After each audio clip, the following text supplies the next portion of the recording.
Punjab police की पाकिस्तान फौज के बहादुर जवानों और अफसरों ने ठुकाई की है। मुझे बड़ी खुशी हुई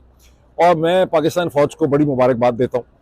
और ज़्यादा मुझे खुशी उस वक्त भी हुई, ठुकाई तो पहली दफ़ा नहीं हुई है, मैं तो खुद सिविल सर्वेंट रहा हूँ और पिछले 20-25-30 बरस में कई दफ़ा ऐसे वाक़यात हुए हैं जब पंजाब पुलिस के मुख्तलिफ अफसरों की, जवानों की, यूवी इंस्पेक्टर्स वगैरह की, एक आध दफ़ा तो मेरा ख्याल है SP शेस्पी की भी पाकिस्तानी फ़ौज के अफसरों ने ठुकाई की है। बाद में इस पर फिर सुलह सफाई हो जाती है और पंजाब पुलिस को उसकी औकात जो है वो याद करा दी जाती है। तो ठुकाई तो बहुत दफ़ा हुई है, लेकिन ज़्यादा मुझे उस वक्त मज़ा आया जब डॉक्टर शहबाज गिल का मुझे वीलॉग देखने का मौका मिला। और पहले मैंने साबिर शाकिर का देखा, फिर मैंने शहबाज गिल का देखा। साबिर शाकिर ने इतनी ज़रा मज़े की तफसीलात नहीं सुनाई, लेकिन शहबाज गिल ने कमाल उस वक्त कर दिया जब व्हाट्सएप के ऊपर पंजाब पुलिस के मुख्तलिफ अफसरों के जो कॉमेंट्स और रद्द अमल है वो उन्होंने सुनाया, जिसमें पंजाब पुलिस के अफसरों को ये याद आ रहा था कि कोई इंसाफ होना चाहिए, कोई कानून होना चाहिए, कोई रूल ऑफ लॉ होना चाहिए, कोई शर्म होनी चाहिए, कोई हया होनी चाहिए, किसी चीज़ को करने का कोई प्रोसेस होना चाहिए। अगर किसी से कोई गलती हुई है तो उसके खिलाफ वारंट ले लें, FIR दर्ज कर दें, कोई उसके खिलाफ प्रॉपर तरीके से कार्रवाई जो है वो करनी चाहिए। और डॉक्टर शहबाज गिल ने इसके ऊपर बहुत ज़्यादा तफसीलात वैसे दे दी हैं, बहुत उन्होंने डिटेल कमेंट किया है, कुछ उसमें मजीद कहने सुनने की ऐड करने की गुंजाइश नहीं है, लेकिन जो दो अपने पेंस में इसमें थोड़े से ऐड कर दूं, यही तो वो चीज़ है जो गुज़िश्ता 2 बरस से हम आपको दुहाई देते रहे पंजाब पुलिस को। ये वही तो रूल ऑफ लॉ है, ये वही तो आइन है, ये वही तो कानून है, यही वही ड्यू प्रोसेस ऑफ लॉ है जिसका पंजाब पुलिस के अफसरों ने नीचे से, कांस्टेबल हो या सब इंस्पेक्टर हो या इंस्पेक्टर हो या DPO हो या SP हो या DIG हो या DIG रेंज हो या IGP पंजाब हो, अपने हाथों से आपने रूल ऑफ लॉ का गला जो है वो घोंटा, उसको आपने तबाह कर दिया। और ये प्रोसेस आपने, जिसे कहते हैं ना कि एक दर्जे तक आप इसको एक लेवल पर ले गए उस वक़्त जब 24 मई 2022 में आपने चौधरी निज़ामुद्दीन के इशारों पर, चौधरी निज़ामुद्दीन को खुश करने के लिए, हालांकि उस वक्त सिस्टम के इतने बुरे हालात नहीं हुए थे जितने अब सिस्टम के बुरे हालात हो चुके हैं, लेकिन एक रात में पंजाब पुलिस ने पंजाब में 4400 घरों को आपने उनको रेड किया, उनकी दीवारें आपने फलांगी, लोगों के गेट आपने तोड़ दिए, दरवाजे आपने खोले, औरतों और बच्चों को आपने थप्पड़ मारे, धमकियां दी, डराया धमकाया, हरासा किए, और आधी रात के बाद आपने ये सब कुछ किया, जिसमें एक कांस्टेबल जो है बेचारा वो मारा भी गया, जबकि एक रिटायर्ड आर्मी ऑफिसर जो है उसके घर की दीवार फलांगी, वो लोग समझे चोर डाकू आ गए हैं, उन्होंने फायरिंग कर दी, फिर आपने उन सबको गिरफ्तार भी कर लिया और ये प्रोसेस आपने उस वक्त शुरू किया। And then there was never a looking back. आपने इंतहा कर दी जुल्म की, जुल्म और सितम की, बदमाशी की, बर्बरियत की पंजाब के लोगों पे, और कभी आपको खौफ खुदा नहीं था, कभी आपको ख्याल नहीं आया कि इसके कोई कॉन्सिक्वेंसेज आपको बेयर करने पड़ेंगे। जब किसी पंजाब पुलिस के अफसर से बात हुई, उसने आगे से ये कहा हम क्या करें, हमारी नौकरी।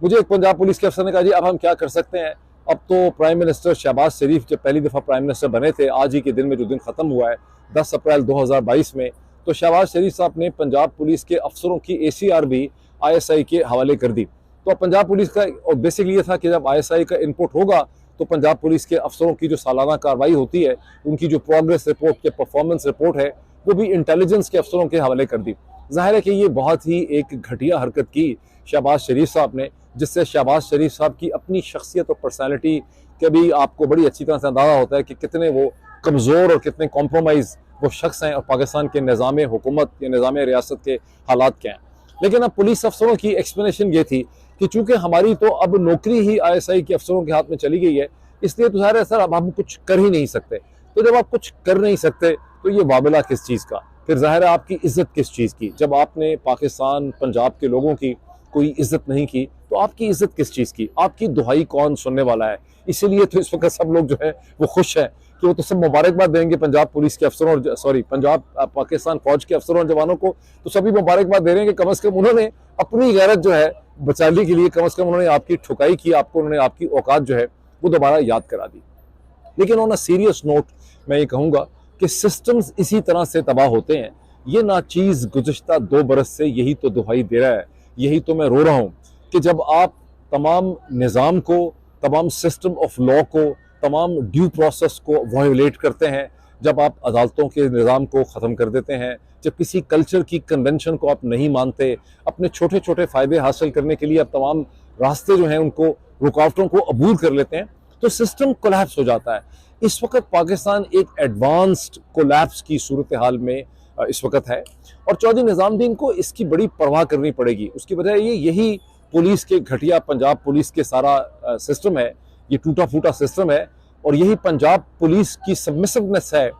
जिसके थ्रू चौधरी निजामुद्दीन रूल कर रहा है। स्टार्टिंग फ्रॉम मई 2022 से जो लोगों की ठुकाई की गई है, लोगों को मारा गया, उनको ज़िलियो ख़ार किया गया, जब जमील फारूकी को उठा लिया, बढ़ाना करके मारा गया, जब मुख्तलिफ सहाफ़ियों को सब कुछ किया गया, तो ज़्यादातर ये काम जितना भी कराया गया है ये पुलिस ही से करवाया गया। हर गंदा काम जो है वो पुलिस से कराया। इसलिए चौधरी निजामुद्दीन की भी पंजाब पुलिस और पुलिस के सिस्टम के ऊपर बहुत ज़्यादा डिपेंडेंस है। इस पर कोई चौधरी निजामुद्दीन के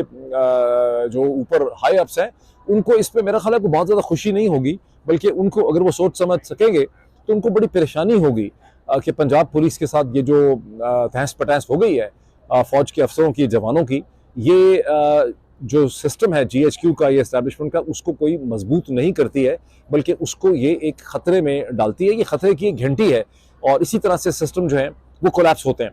अपने पिछले वीलॉग्स में मैंने एक से ज़्यादा दफ़ा डायलेक्टिकल मटेरियलिज्म की तरफ इशारा किया। टर्म बड़ी मुश्किल है, ये मार्क्सिस्ट कम्युनिस्ट जो लिटरेचर था, ये टर्म मेरा ख्याल है मार्क्स ने शायद खुद इस्तेमाल की या मार्क्स के फॉलोअर्स ने ये टर्म इस्तेमाल की, जो ये कहती है कि जो क्लास इंटरेस्ट होता है, जो मुख्तलिफ ग्रुप्स होते हैं, जो मुख्तलिफ क्लास इंटरेस्ट होते हैं, जो मुख्तलिफ तबके होते हैं, उसको वो तो उस वक्त पंजाब फौज और पुलिस का नहीं सोच रहे थे, वो कोई PMLN PPP का नहीं सोच रहे थे। ज़ाहिर है उन्होंने एक जनरलाइज थ्योरी उस वक्त दी थी मार्क्सिस्ट ने, लेकिन उनका एनालिसिस ये था कि तारीख का जो अमल है वो क्लास इंटरेस्ट का जो झगड़ा होता है, उसकी जो चपकलश होती है, उसका जो आपस की बाहमी कॉन्फ्रंटेशन होती है, उससे तारीख का अमल जो है वो आगे बढ़ता है। और मैंने कई दफ़ा इसका जिक्र किया, और ये वही तारीख का अमल है।